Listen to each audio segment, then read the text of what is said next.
Ah, ah, antipid sa kuryente nito.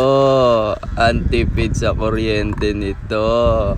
Pwede yan iangat, pwede yang ibaba, pwede yang ikabit sa bahay ng mama mo hanggang sa bahay ng teacher mo. Isa pa nga. Pindutin mo na yung link sa baba. Antipid nga pala ulit sa kuryente nito. Kesa ito yung gamitin ko, dito na lang ako. Malamig din naman eh. Hindi rin pala siya masakit kahit tumama.